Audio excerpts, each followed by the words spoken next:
Hey guys, Jeff here with GhostNet Gaming, and we are back with another From Console to Screen.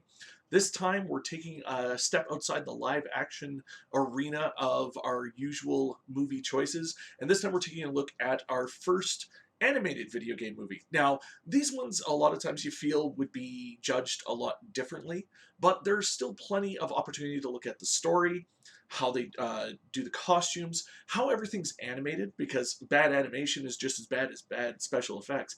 And we're also going to look at the accuracy to the source material, because sometimes even that gets a little off, how much fun it is, and of course give it a final score. This time we are taking a look at Mortal Kombat Legends Scorpion's Revenge. Hopefully you guys will enjoy this, and if you haven't already, hit that subscribe button, turn on those notifications so you know when another one of these goes live, or when one of my other videos goes live as well. Alright, let's get ready for round one, and let's take a look at the story. So, the story of Scorpion's Revenge is actually fairly straightforward. It's actually a re-envisioning of the first Mortal Kombat movie slash game slash first part of the entire franchise. It actually starts just before the first tournament and gives us some backstory into Scorpion, or Hanzo Hasashi, when he is still at home with the rest of his clan, the Shirai Ryu. This goes into the backstory where the Lin Kuei, or Sub-Zero's clan, actually attacks the Shirai Ryu and kills everybody, including Scorpion's son and wife. This gives a very brutal first opening after we get some actually some really good touching moments with him and his son. And it gives us some really good characterization as to, well, let's put it this way, the rage that can only be caused by having your entire home and family destroyed before your eyes and not being able to do anything about it. Of course, it carries on into us seeing a Scorpion progress towards becoming Scorpion himself and taking on the powers of a Revenant, or Spectre, sorry. We're introduced to Quan Chi fairly early on, where Quan Chi offers him an opportunity to get his revenge on Sub-Zero, specifically the Bi-Han Sub-Zero. So if you're familiar with the Mortal Kombat story arc, you can see a lot of that there. Then we actually progress through introducing all of the primary characters of the Mortal Kombat first game. So Kano, Liu Kang, Johnny Cage, Sonya, Raiden, Shang Tsung, all that kind of stuff as we set up for the start of the tournament. They do a really good job in this movie of giving the characters, that feel like they're supposed to be. We've seen the live action movies, we've reviewed 2 of them already, and we already know that there was a lot of disconnect between what we saw in the video game for some of these characters, especially characters like Sonya, and what they were in the video games, especially as they got more and more characterized in the later Mortal Kombat games, 9, 10, and 11 as a huge example. So it's really great to see them get that strong, actually have them look and feel the way that they do in the story. And we see them progressing through the tournament. Now, the tournament is changed up a fair bit, and we introduce some characters a little bit earlier than maybe they showed up in the previous games. But this one is a very concise and clear story, and it sets up just the first Mortal Kombat game. So if they wanted to continue on, they could easily work their way into Mortal Kombat 2 and beyond, because this tells a very clear, this is the Mortal Kombat 1 tournament. This is that bout there. All of the characters are looking really good, and the story is told very well, and we actually get to see a lot of really good characterization for Scorpion. Somebody that has been a fan favorite for years, but really didn't get the characterization he really deserved until the later games.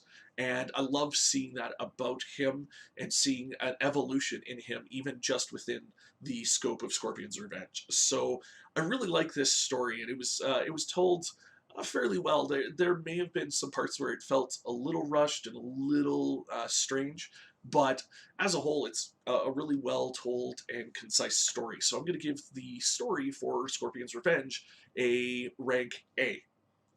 It tells a good story. and it gives us good characterization for all of the characters, and especially Scorpion. So, as a whole, really good story. Okay, next up is the costumes. And somebody's out there is going, how can they screw up the costumes when they're animating and it can make it look however they want? And you're right. Typically, we're expecting actually a lot more out of an animated film getting the costumes and the looks for the characters right. And in this case, they actually did a really good job with this. All the characters looked really good. They were able to characterize a lot of the quirks and details about those characters a whole lot better. And you can definitely go, hey, this is this guy from Mortal Kombat. Hey, this is this guy from Mortal Kombat, and it looks really good. The animation is very clean cut with the costumes and outfits, and even outright on the other side of the costume thing, how they move and how they feel really works and fits. So honestly, and I've seen some animated films that really screw up the costumes. This one didn't. So this one's going to get a rank S for the costumes because they're really good. They're very on point. You can recognize every single character that shows up in this movie as who they are from the game. Okay, so next up, we're going to take a look at the special effects. So in this case, we're largely looking at quality of animation, of which I'll tell you right now, we're definitely in a good time for animation. And this was actually Warner Brothers Animation Studio, I think, that handled this. I'd have to check and confirm, but Warner Brothers was involved in this. And, well, if you haven't seen their DC animated stuff, you should probably check that out too, because it's all very solid animation. It's very clean, it's very crisp, the movement is really good, and like the fight choreography is actually good. And somebody's probably going, well, why would you need fight choreography with animation? Because once again, you still have to make them look like they're actually, good fighters in the animation. You have a little bit more room to breathe because you can use animated effects to fill in where special effects, CG, or physical effects would have to be used to create things like Scorpion's harpoon or Sub-Zero's freezing, and they do that really well. So they make all of that look very good. It looks very clean and very crisp. Now, of course, the other thing is this being an animated film, being Warner Brothers has gone definitely on the side of the more mature animated films, especially with some of their DC works.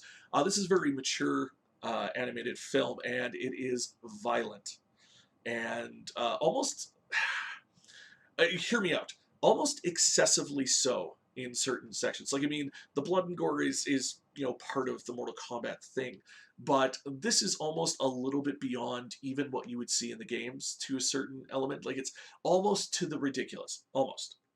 And like, there were certain times where I felt I even felt it was excessive for a Mortal Kombat animated film that is rated mature. But you kind of have to watch it to see what I mean with that. But as a whole, the animation is crisp. It's very clean. I found the some of the gore a little bit excessive, but other than that, we're gonna rank the effects and animation at an A.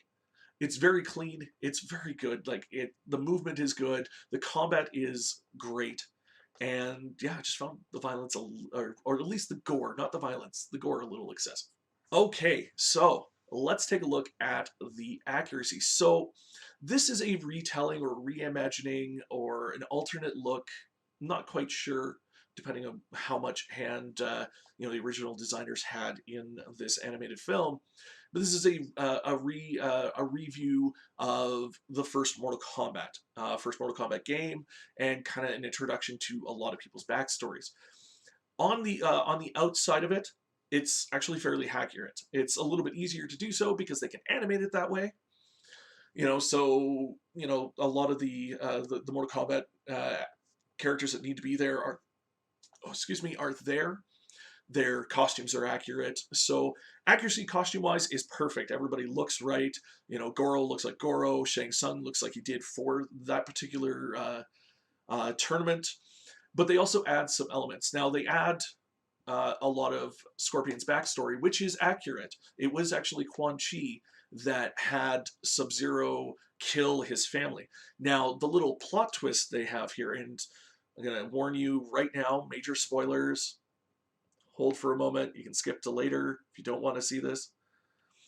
It's actually Quan Chi that is mimicking Sub-Zero. He actually changes into Sub-Zero to actually kill Scorpion's family in the effort to have access to Scorpion and use him in the tournament.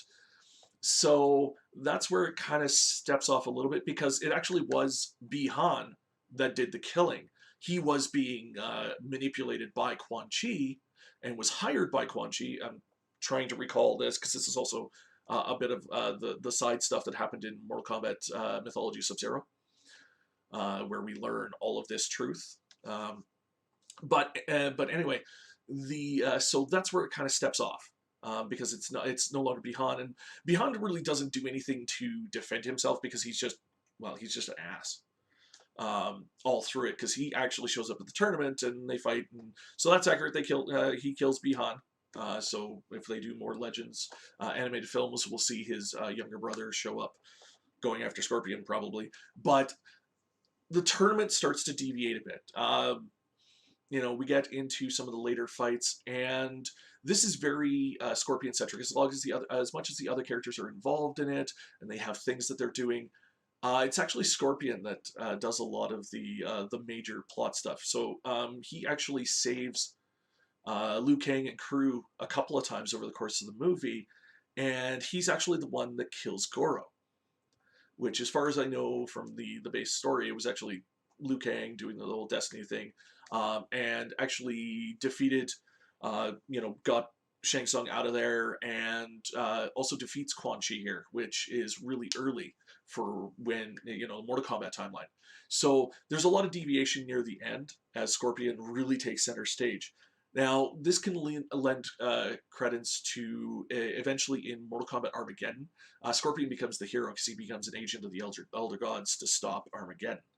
But at the same time, the story as you know it actually changed a lot. They also introduce a couple other characters like Jax really early. They do set him up for his metal arms, but I don't think that was how he got them in this story in like Mortal Kombat 2 when he actually makes his debut. So that's a little bit different as well. They make reference at the end. Liu Kang's like, "Oh, I couldn't defeat Goro. It was actually Scorpion that did it." And the Raiden references, "You weren't meant to defeat Shang Tsung." It's like, okay, you're meant to take out Shao Kahn. It's like, okay, well, if he can't beat Goro, and he got saved by. So we'll see. I want to see more what the Legends series does. So as a whole, the accuracy, if we want to look at the games, at the story they are, even with, how convoluted the story can get with the timeline changes, we're going to rank the story accuracy at a B.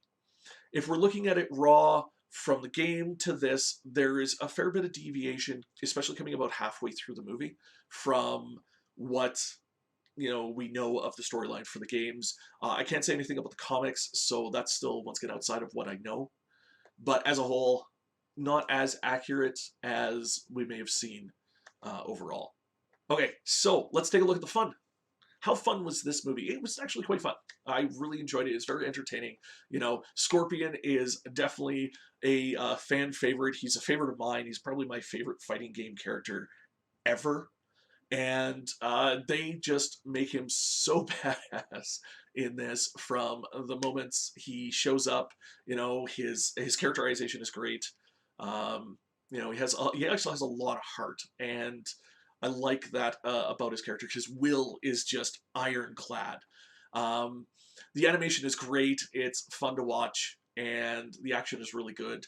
Maybe the like I said, the gore is a little over top, so it can be a little detracting. But all in all, this is a really fun experience. So, putting it quite simply, the fun factor for Scorpion's Revenge is an A. I really enjoyed it. It was fun to watch, and just really cool seeing all the characters in this format, really getting that opportunity to kind of be who they are and what we know from the games. All right, so we're into the final round. It's time to take a look at that final score, and we're gonna finish this. Hopefully, you guys enjoyed this, and I really enjoyed checking out the movie. And when I look at it and I look at that final score, we're gonna give this an overall A. This is an enjoyable animated experience in the Mortal Kombat universe. It's well worth a watch if you are a fan of the Mortal Kombat series, or if you're just a fan of Warner Brothers animation. Definitely check this one out. It's not one you can watch with your kids, I'll tell you that right now, but it is a worthwhile animated film to add to what you've seen or add to your own collection. Thank you everybody that joined me for this video. We will be back again with more game reviews, or movie reviews, sorry, movie game reviews. I don't know how to speak now. We're going to have more reviews coming up. We're going to have more game tips and tricks videos. I've got a couple I just recently posted for Skyrim. I've got a couple more planned. We're really going to try to get back to the top 10 videos because I know some of you really enjoyed those. And I've got a couple other things in mind, some other little things that I'm going to add over the course. Intermittently, I'm going to try not to overwhelm myself as far as videos go. If you guys enjoy this stuff, hit that subscribe button. Let me know what you thought of the movie and of the review in the comments below. Join me over on Discord. We actually watch all of these movies I've been reviewing. We've already watched most of the movies we've reviewed up to this point, and there's still more to watch as well. We do it Saturday nights, so it's fun. It's a fun night out to watch and discuss these movies together. So you want to check out the Discord. Check out my other social media to see other updates and some of my cosplay stuff as well. I'm also over on Twitch. We talk games, we talk movies, we talk anime, we talk stuff and things. So if you want to join me for stuff and things, you're also going to want to check me out over on Twitch. Have fun, keep gaming, and I will see you guys again next time.